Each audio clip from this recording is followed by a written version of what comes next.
Quiz question. National Lottery started 30 years ago. Guess how many millionaires and multi-millionaires have been created in 30 years ago? Thousands. Must be. Is it thousands? 7,000. Lucky 7,000 people got more than £1 million because of the National Lottery. Well, guess what? Tomorrow, the lottery itself is going to change hands and have a brand new owner. Peter is here to tell us more. Peter, this is a big change, biggest change in years, 30 years. Biggest change for the ownership, absolutely. The question I guess everyone is asking is it going to make it any more likely that I'm going to win? Lucky? Yeah. I will tell you a little bit later. Good morning, everyone. Let's rewind the clock all the way back, shall we, to 1994. A sitcom about 6 friends in New York hit our screens. An online marketplace for books called Amazon. I wonder what happened to them. That was launched. And Wet, Wet, Wet. They went to the top of the charts. And then they refused to budge, didn't they, with Love Is All Around. Well, it was also when this company, Camelot, launched the National Lottery.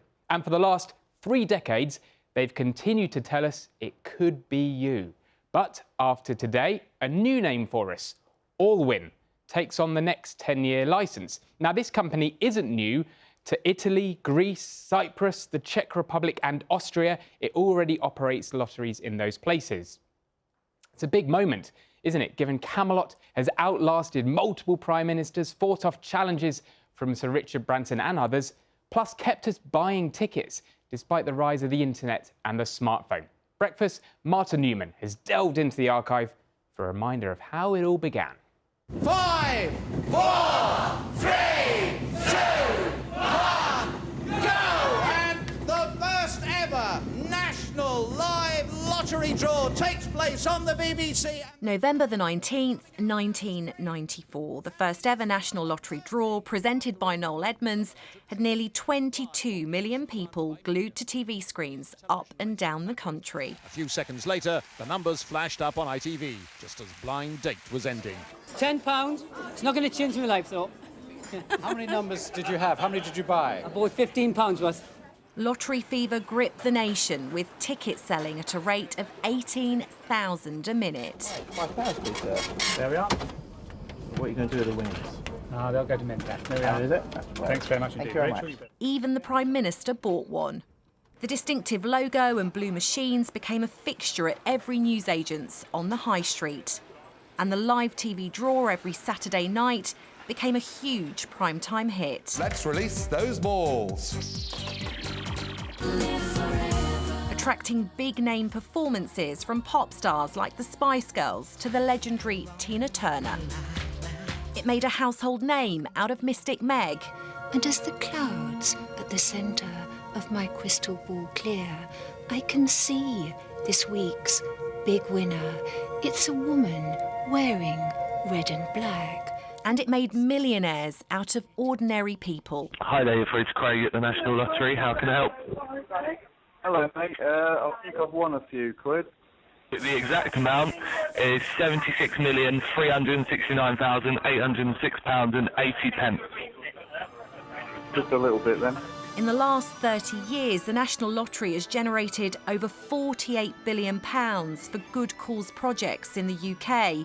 To date, it's awarded £92 billion to players, creating more than 7,000 millionaires and multimillionaires, with many lotto players still hoping the game's popular catchphrase comes true for them one day. And it could be you. Martin Newman, BBC News.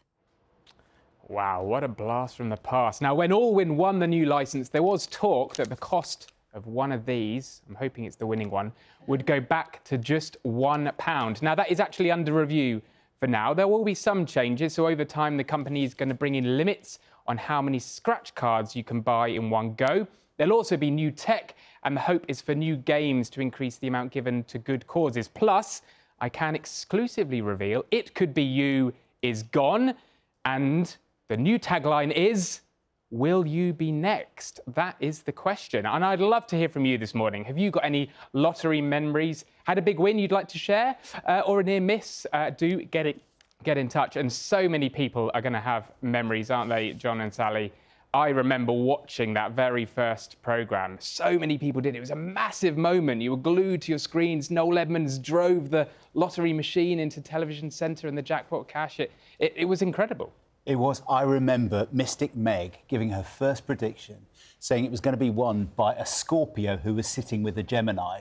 Go on. And I'm a Scorpio, and my then girlfriend was a Gemini. Go on. And I was like, we've got this. This is the moment. We're going to win it. Go on. Not a penny.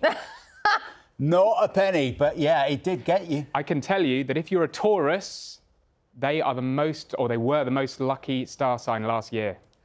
Or, I have to say at this point, John, that Gemini you were sitting next to is now your wife. She's now my wife, So yeah. you won the lottery in a way. Hey! You did. I'm going to make a little note of that for the Christmas card, Sal. Thank you. Thank you, Peter. Thank you. Mystic Peter, thank you.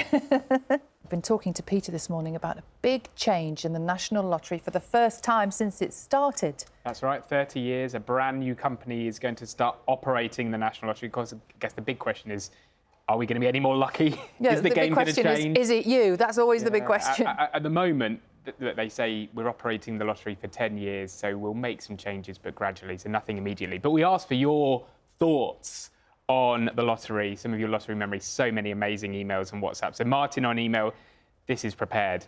He has a spreadsheet organised with, in case he wins, with portions of every potential win allocated to family, friends, charities. I like that. It's very good. Got to be ready. Bish from Blackburn on WhatsApp.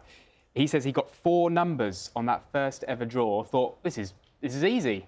Didn't win a bean for the next 3 years. Oh, no. 4 is good, isn't it? That's not bad. Yeah. That's not bad. Karen emailed in. Mystic Meg in the newspaper said someone who had a connection to the letter K... Hands up. ...would win. She got a ticket from a friend with a surname Kingston.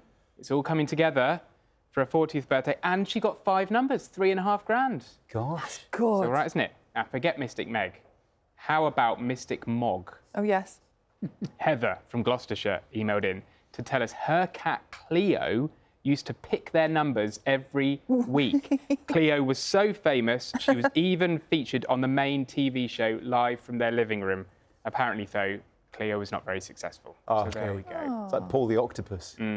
It's lovely to have an animal picking your numbers, but perhaps just stick with the more traditional techniques. What a win. Look, keep those stories coming this morning. Peter would love to hear from you about your lottery wins and losses. I think there's more losses than wins, though, John. I think we might get more emails about that, but not quite getting there. Rose has just got in touch. She's played every week and she's only ever won 10 quid. But she says, I keep trying. Next week. Yeah, keep going. Exactly. All of this will make sure he's all right.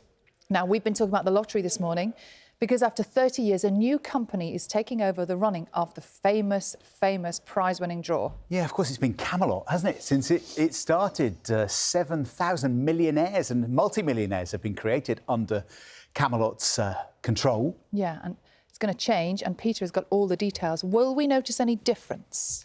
Well, I've got bad news for Lewis, because if he was hoping to win the lottery and change jobs, it's actually builders that have the most luck, not journalists. I'm afraid. So there you go. That is a scientific fact, yes. Absolutely. OK, I love that. I love that. Right, good morning, everyone. Yes, there are not going to be changes straight away to the lottery, but there may well be little tweaks because the new company is going to have the licence for 10 years, so they do want to make some changes. Good morning, everyone. When Allwyn won the new licence, there was talk that the cost of one of these, a winning lottery ticket, fingers crossed, would go back to just £1. That is under review for now. There will be gradual changes to how many scratch cards we can buy. There's going to be investment in stores that sell tickets and potentially some new games at some point. Plus, the big BBC Breakfast exclusive we gave you earlier. Drumroll, the new tagline is going to be, will you be next? Now, we asked for your lottery stories and we've had so many of them. My favourite, though, I love this idea from Matt. I never watch the draw live. I wait until the morning after and enjoy the thought that it's like Schrodinger's lottery ticket, essentially, you know, existing in a state of both having won the lottery and having not won the lottery. But don't check it, and then maybe you are a millionaire. Prolong that possibility. Peter, thank you so much.